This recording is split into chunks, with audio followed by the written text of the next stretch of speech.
my privilege to be the Chief Executive of Deafblind UK. My colleagues have asked me to be exceptionally short and not talk about the project, so that's sort of the two mixed into one. But to give just a general overview of Deafblind UK as an organisation and what it is we stand for. And we're quite proud because as an organisation, we're quite unique in that we're the only organisation in England and Wales that actually are of and governed by people with deafblind themselves. And on some levels, it is that insight of our board and members that has led to the development of the In Touch Cymru project. In terms of the issues that a lot of people, particularly as they age, have as they start their sight and hearing begins to deteriorate. And having a board who experienced this has given an absolute insight into some of the fears that people have within their own local communities, often being scared to leave their own homes, to give up relationships and other things that have, the rest of us take for granted in our day-to-day life. The simple fact that they're either scared to leave the house because they can't hear or see what's behind them or coming, because in terms of gaining access to information and communication, it's very difficult, as we found out today, because the technologies that are available are not used, or that people don't understand how, in very, very simple ways, you can communicate with people who have deteriorating health and sight loss. This leads to in many cases, to significant isolation within communities. And one of the biggest issues, and a lot of research, and particularly Deafblind UK have been involved in this with Cambridge University, is research into the prevalence of mental health issues with people who have deteriorating sight and hearing loss.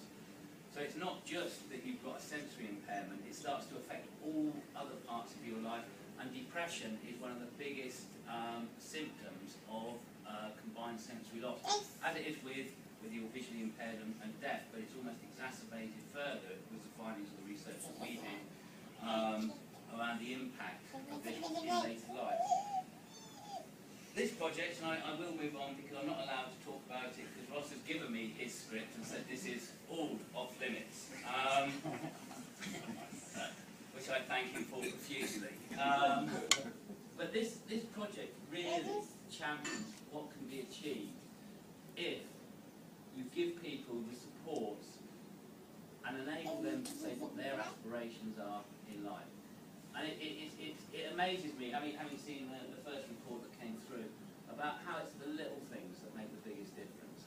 And I think, I won't go any further because I know I'm going to go too far. But Mark Isherwood, the AM, who's also the co-chair of the Assembly Group on Disability, sent his apologies today. Apparently there's a woman from SW1 visiting Wales, and for some reason he picked that rather than us. But he's been a great supporter of Deafblind UK and the work we do. And he was kind enough to send over what he would have said. And he talked about big society. And I know it's something that gets rubbished, and with some reasonable grounds in terms of how it's been used. But the project we're launching today, actually, parking the politics, is about big society and community. And I know you'll hear an awful lot said about co-production, empowerment, community cohesion, yada, yada, yada.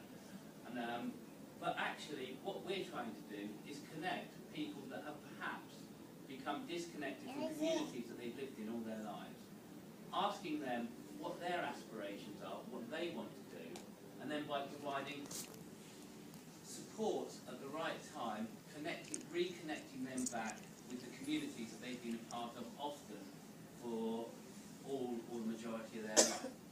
So on that high note, I'm going to sort of just give a quick run through of what we're going to do, and I'm going to sit down and shut up.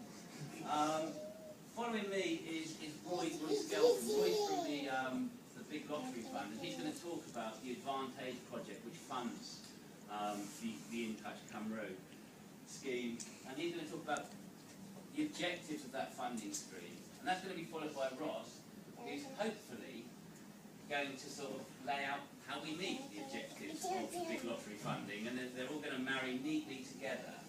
And then perhaps most importantly, we have Heather Oldfield, who's a user of the service, who's going to talk about her experiences. So on that note, if I can hand over to Roy.